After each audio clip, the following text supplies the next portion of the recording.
Derek, for doing our attunement this morning. You're welcome. I'm just going to invite us. I know already in my own body, I'm noticing I don't want to let go of any of the gold dust of the wisdom of Lynn and her expressions this morning. But knowing that even in listening to Lynn, we're already beginning to embody that wisdom and that remembering before we even go into our inner experience. I'm just going to invite us now just to take a moment, just to grow quiet. Just allowing you to really rest in your space, in the location or the country where you are. Just really noticing your physical body being in your own environment right now. And I really just want to invite us just to momentarily really get a sense of the rhythm of your breath as you're breathing in and as you're breathing out. Really inviting you to attune to the rhythm of your breath right now. It's the source of all life.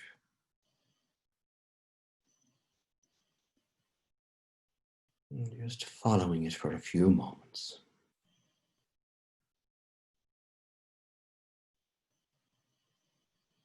As you breathe in and as you breathe out.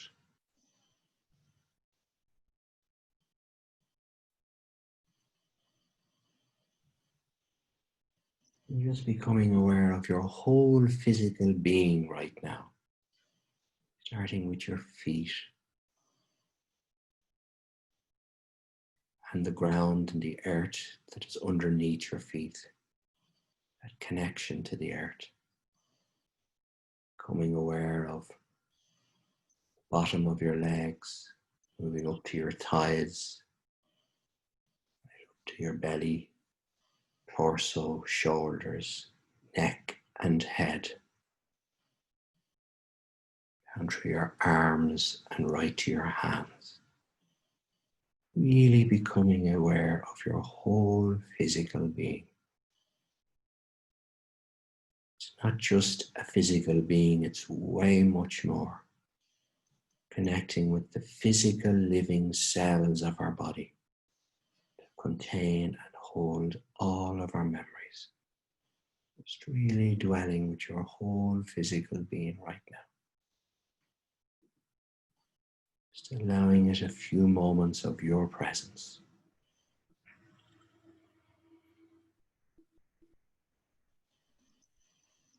Just keeping it company.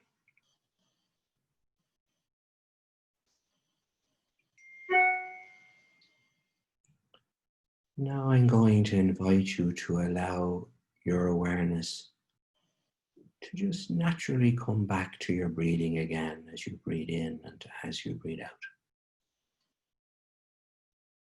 Just following it nice and gently. And as you're taking in that breath, almost allowing your awareness just to drop down inside through your throat, torso, and tummy. Even right down to that belly button, just that inside place. Just inviting you to sense just momentarily how you're feeling.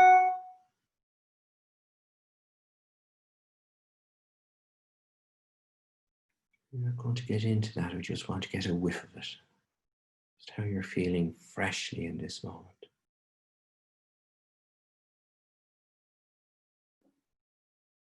Now I'm going to invite you to take a little step back from that. There's you and that part, and we know that that's there, but now we're going to invite you into a space to be with the whole living cells and the marrow of your bones that contain within ourselves so implicitly the memories of our life. those lived experiences. I want to invite you to gently notice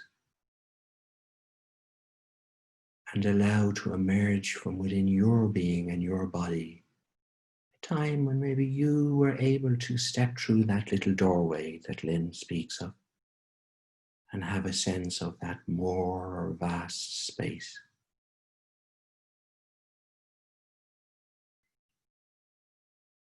Really inviting you to allow that to emerge from the whole of your being and living cells.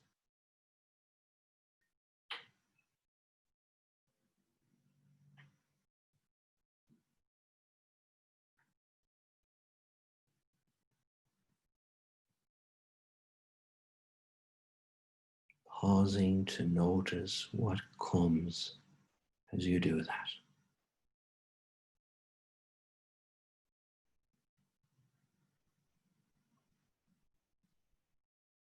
Receiving whatever is there.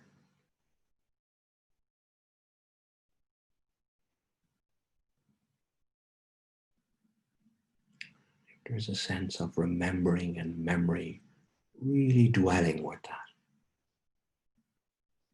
Really sensing into the feel of all of that. Allowing that to fully form.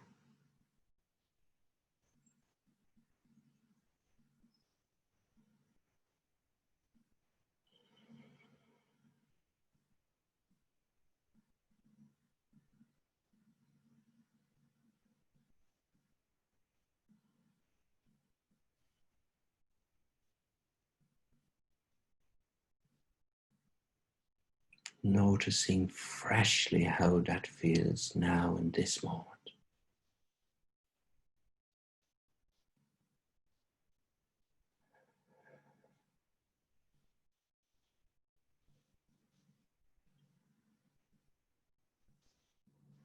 In your body.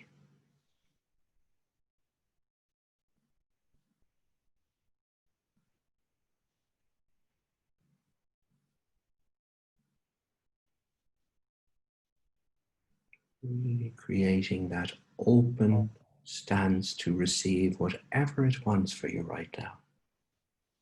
Memory of that vast space through that doorway.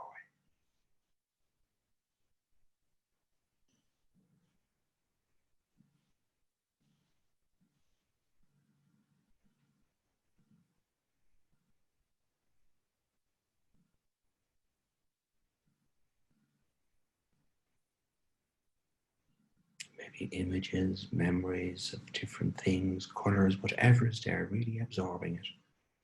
Really allowing it to form for another few moments and accompanying it.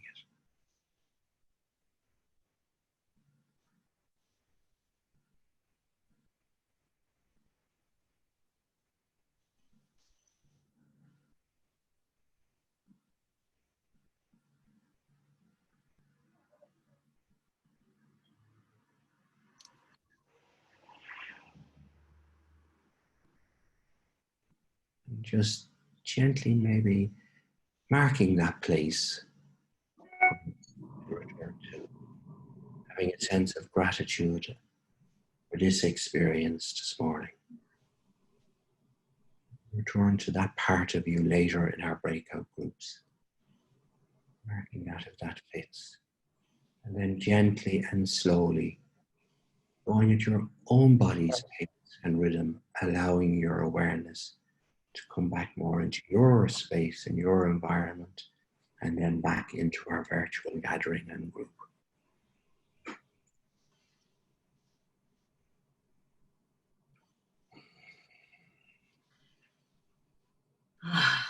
Thank you so much, Derek. Thank you.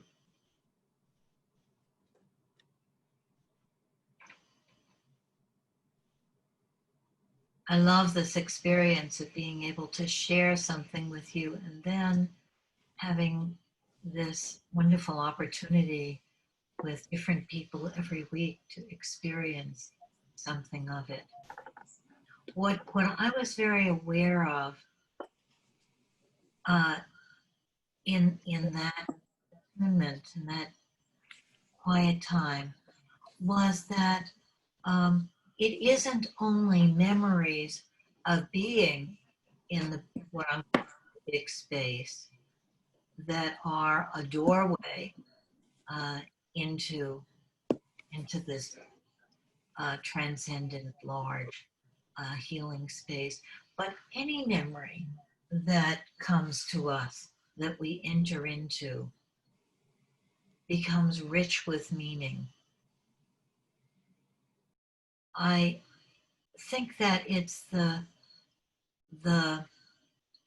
both the beautiful memories, the memories that we don't hardly even notice, that we haven't savored or digested, but it's also the painful memories that can bring us riches and deep meaning and the sense of um, opening. And so I just want to mark that we're not only talking about remembering something beautiful, which is very important to do, but allowing any particular memory that wants to come in that moment.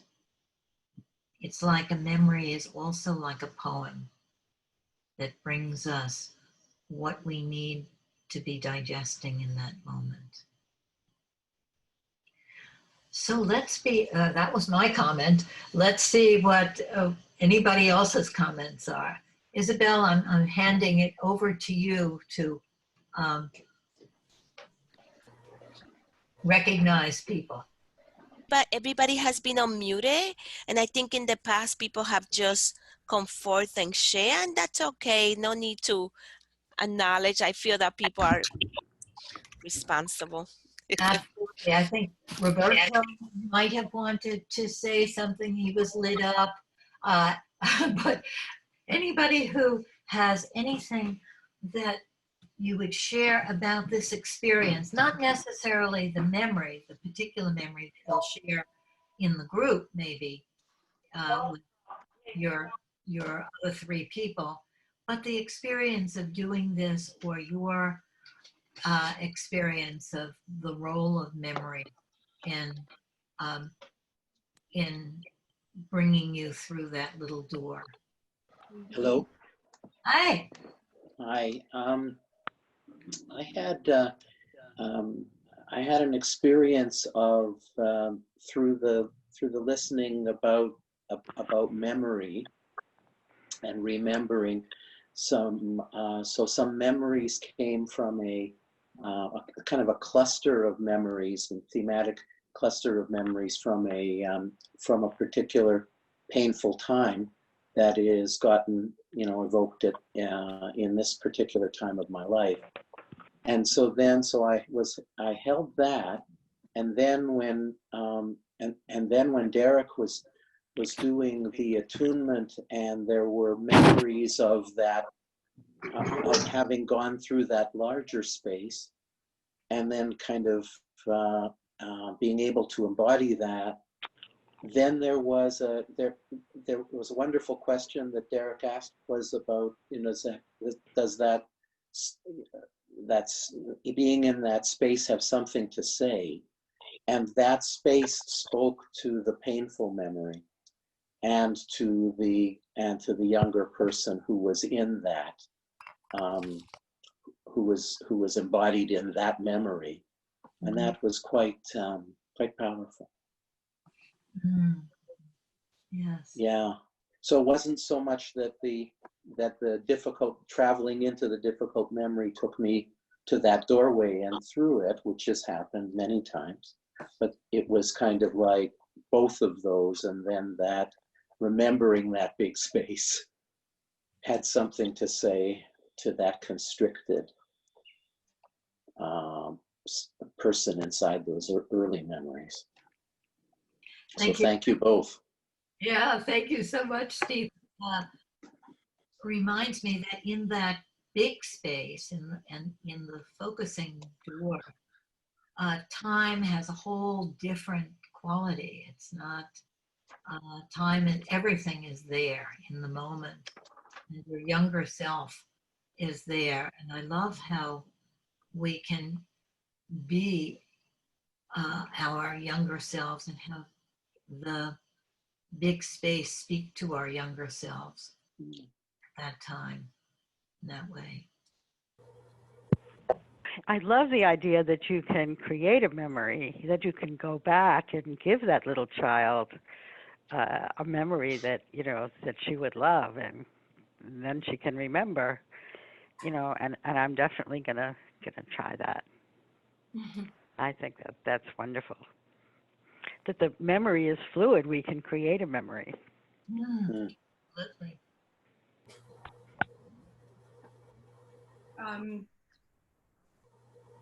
Lynn, you said something, I mean, the experience was wonderful for me, and it just reminded me that lately, I think because of the pandemic, I've been in memory a lot.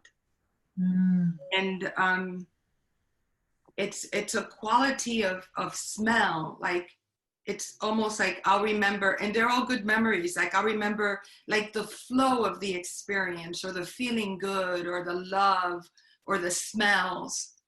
And they that every decade in my life had a different scent. Wow. Yeah, and I could smell it almost, you know. And because of the pandemic and there's no pollution, like everything smells more, like the flowers smell. Like I'll walk in the backyard and it's like, holy cow, like every memory is sparked by a scent. But you know, it also reminded me when my husband passed away, I did hospice at home. He was a therapist too, so he was able to talk to me about the dying process. And it was a very interesting experience to be in these two places of love and loss. But at the end, when he was almost dying, he was in a good place, and he told me that he was ready. And he said to me, I just want you to always remember there's no death. He says, I could be in multiple moments at times. I could be a child. I could be here with you. That's why I always say, what time is it? What day is it? He says, they all blend together and they're like this. And it was, and he says, and in the end, he says, what I've learned is that there's only love in the middle, in there, all of it. It's like a palpable love. And doing this, it was like if I was in all those places at once, and then Derek got me back here. And that, you know, that, yeah, you said it, time is fluid. There was a fluidity. Yes. Thank you, Annecy. It was wonderful to hear that, and could feel that memory coming alive with new meanings as you were speaking about it. Yes.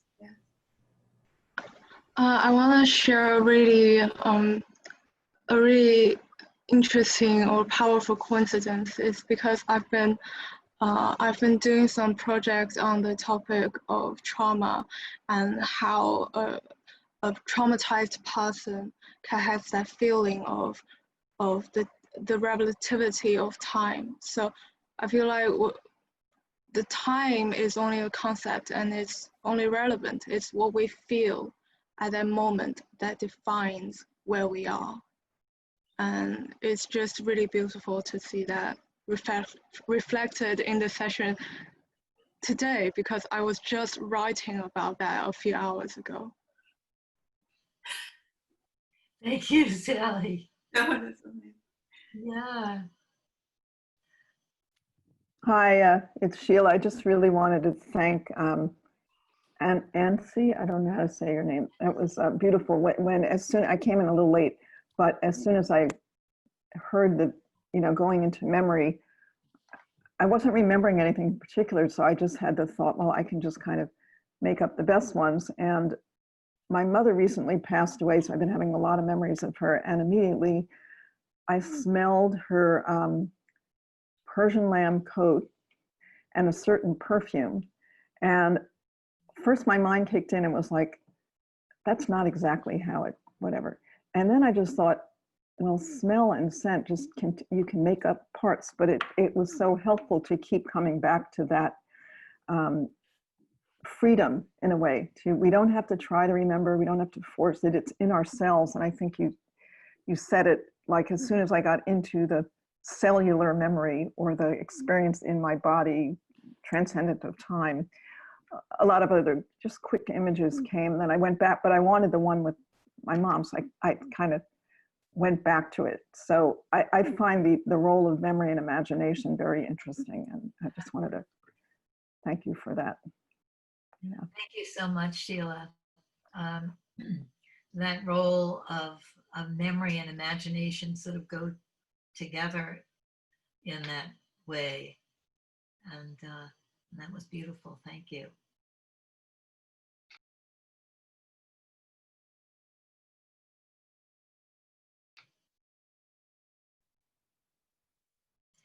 Okay, so we're going to have our small group experience, and anybody that needs to go to work, we'll see you next week, or most of us will see you next week. And those of you who don't have to go to work, I'm looking forward to seeing who I'm going to be in a small group with. It's a very exciting moment. So I'm welcoming you to go into your small groups. Isabel's going to help that happen, and we'll come back at 9:30. And in your small groups, again, maybe somebody would take responsibility to just sort of facilitate each person having a turn, and having time to each of you, and then sometime like the last 10 minutes or so, 10 or 15 minutes, conversation, focusing conversation where you're listening to each other. Okay, so I'll see you at 9:30. Just for everyone, so I'm gonna make 13 small group or 3. I will broadcast when to switch. So, and on the chat, if you're not on the chat, if you're not on Zoom, you may not be able to hear that. So someone may need to keep time. Okay. And so, Christine, I somehow don't have access. Can you just break them up, please? I don't have access to breaking people up into 13 small group of 3. Lynn, and letting Christine know. Thank you, Christine.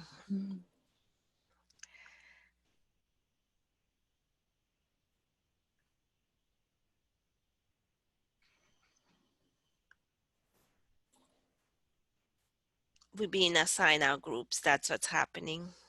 So just stand by.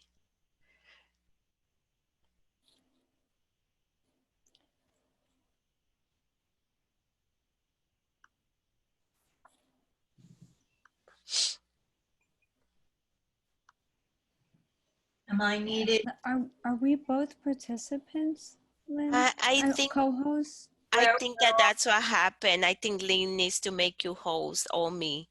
And because we are co-hosts, we don't have access to that. Okay, well, let me do that. Make you host rather than co-host. If anybody needs to run and get a drink of water, this is a good time. And then when you come back, you're just going to come back to your group. Right.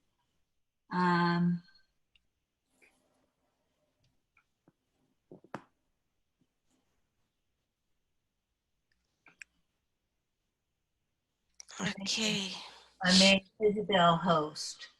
Isabel, maybe it should be groups of 4 people each, or 3. Okay.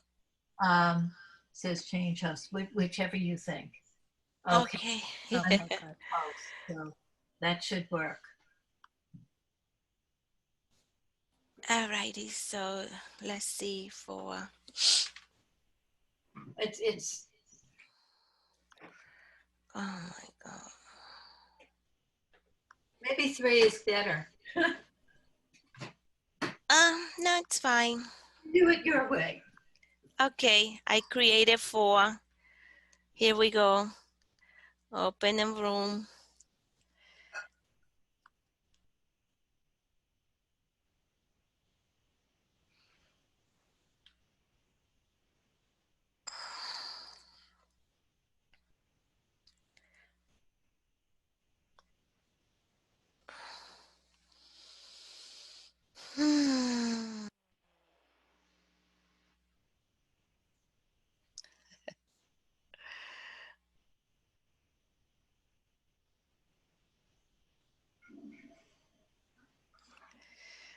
How are you? True pleasure to be with you. How did you pronounce your name? Mintu, I remind you about the week long. Ah, yay! Oh, wow. Tomeo and I. Yeah. And then Oh, wow. what I need to do to go to the room? Oh, No, or you you are and in I. a room. Somehow you, me, and Lynn are in a room. You know, the rooms are Perfect. assigned. Perfect. Okay. I know you, Isabel. Yes, yes. Let me just bring one person from here. Move it to room. Let me see what room we're in. Because this person, okay. So, yay. Look at that. That is so interesting. Yeah. This breakout room. I'm just looking to see if any group has more than four. No, they all good. Okay. Yeah, no, we good. Okay. All right. How are you, Isabel? Estoy bien, gracias. Un Amiga, placer verte. bien, hablamos en español también. Sí, qué coincidencia, ¿no? Qué bueno. Que tocáramos en el mismo salón después de tantos años, porque Sí, hace bastante. ¿Cómo has seguido?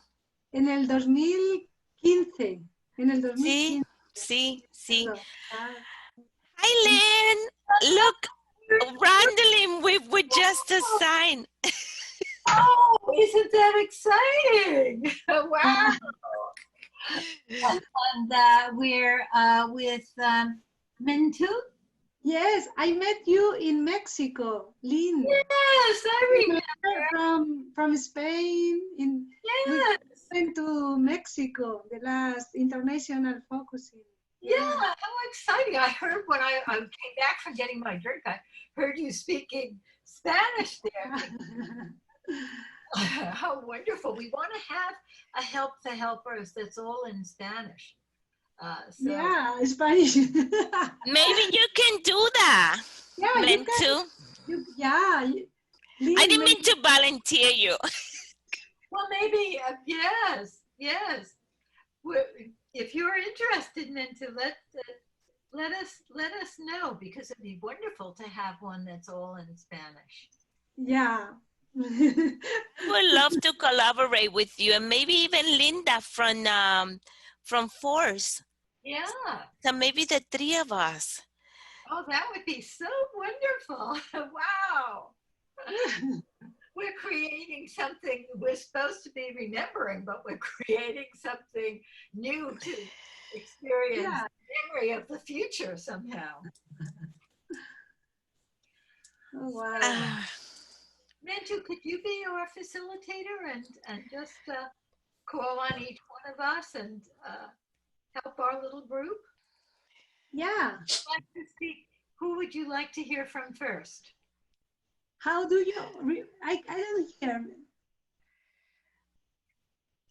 She said, who would you like to hear from first? Are you the facilitator? So. ¿Qué es lo que me gustaría compartir? Sí, no, tienes que llamar a una de nosotros para que hable primero, o a ella o a mí primero, para que hables qué es lo que recordamos. ¿Qué es lo que recordamos?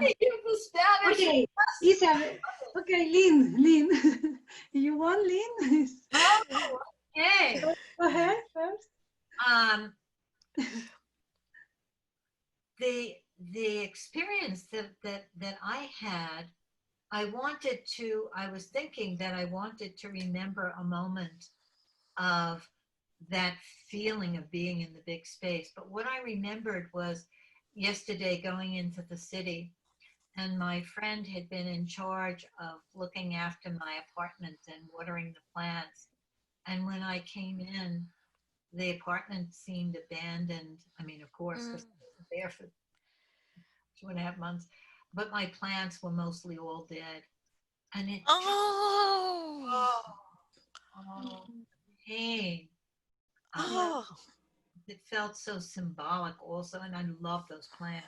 I mean, they weren't all dead. A few of them were surviving, but many of them were dead, and it just felt like my children. And Oh. it felt so much like, something of this pandemic, that some things are thriving, but some things just are being killed off and neglected. And my friend was there with me. And the moment that I remembered was the moment of our sitting at the table. She had brought me a beautiful croissant. Isabel will like that. She loves and she was so upset that my plants had died. She had forgotten to water them that last week.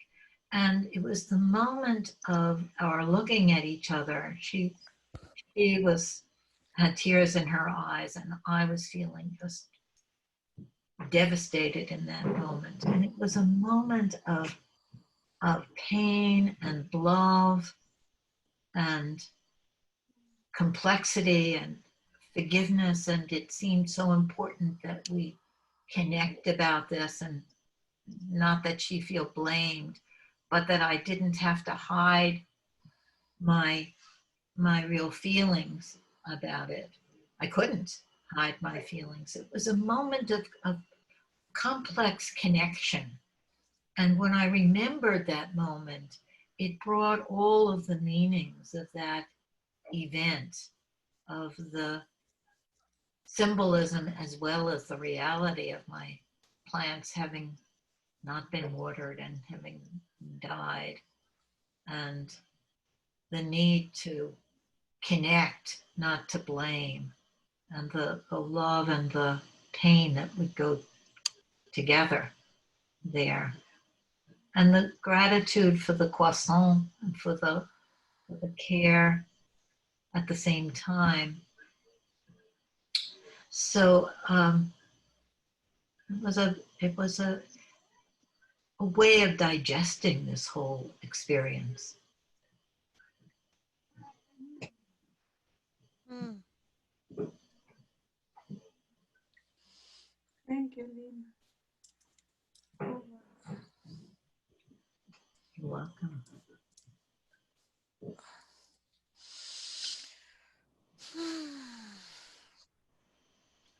Hmm. Meant to. yeah. I'm gonna go next if it's okay, because thank you, Lynn, for sharing that. Um, it really that, especially that piece about, I don't know if it's death as much as it's transformation. Things will never be the same. Um, and for it, and to live in that things will never be the same from this moment forward, right? Today marks the whatever anniversary it is from the day I came here back in 1978. Oh, wow. Uh-huh.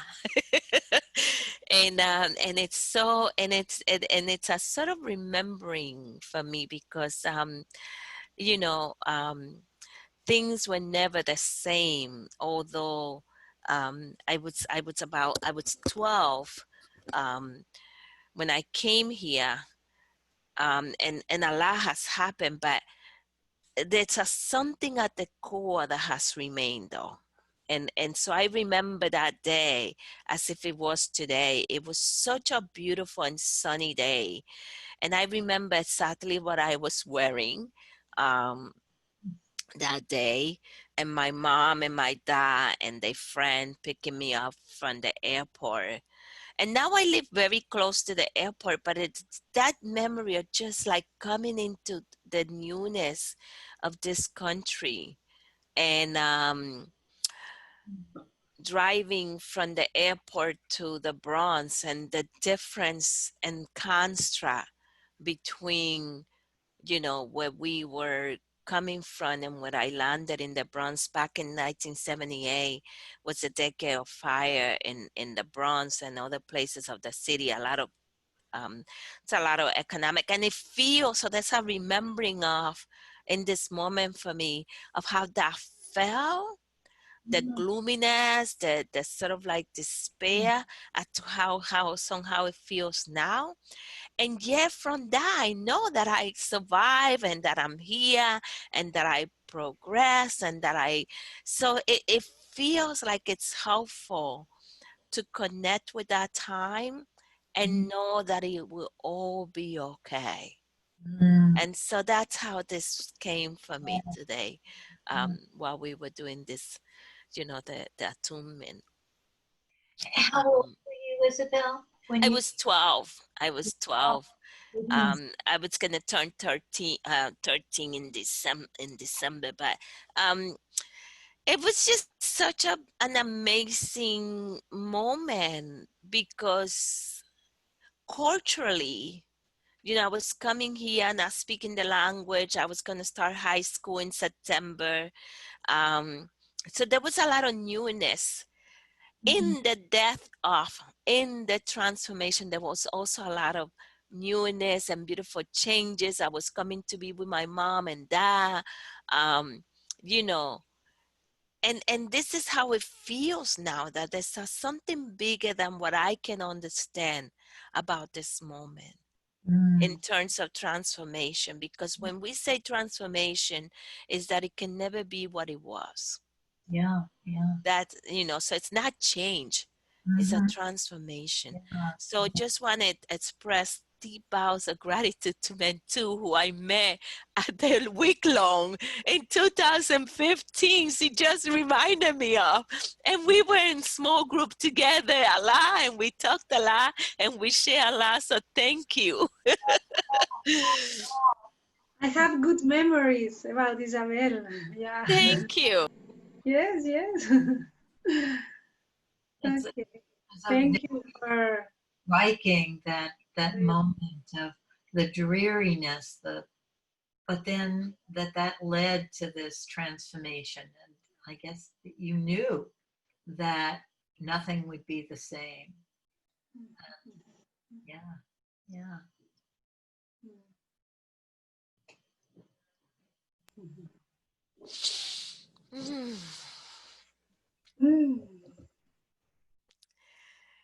I can share my memory. I understand more than I speak. My speak in English is, well, is little, is not fluently, but I try.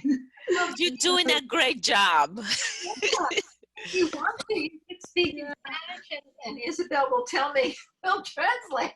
No, no problem. I'll do that. Okay. When I was little, maybe 8 years old, I remember my mother and I was to the church, and it was for I don't know, Isabel, la comunión, when you The first communion. first communion, yeah. And then we are maybe 100 children for the first communion, and my family and I was the last en el último banco, the last bank, the last bench, because the priest said, okay, the last bench, because someone had to stay the last, it's not for any reason. Okay, and I say, Mom, for me it's very important, the first communion. I don't want, I am hungry to stay the last bench.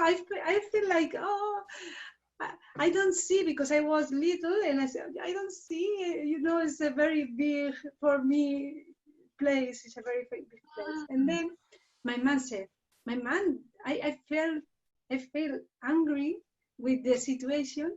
And my mother said, no, you must be a good girl. You have to sacrifice, and and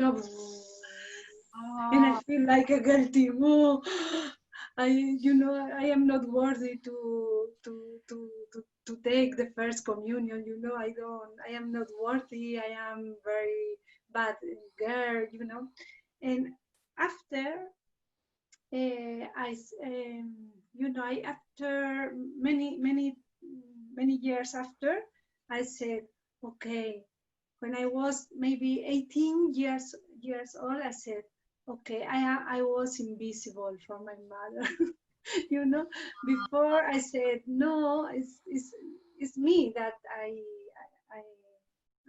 guilty, you know, I feel guilty every time. After I said, oh no, my mother, she poor, she doesn't listen me, no, you know, she doesn't. This is an example, but I have another examples. Yeah. Sometimes if I am sad or I am angry or I am fear, my mother she doesn't listen, no? Yeah. And then I feel every time sad, and you know, like I don't feel a safe space, no, in the group, in the familiar group. We are 5 sons, and I don't feel. And then after I had no, when I was teenage, I had very good friends, very good friends. They support me and they listen me, and I felt love, and you know, and acceptable, and you know, and it was very important when I have memories. I miss the group.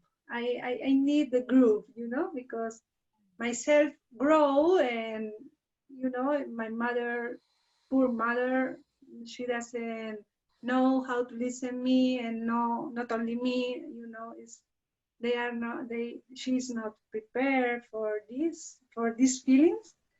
And now I grow up, but I feel I miss the group, you know, the group. And every time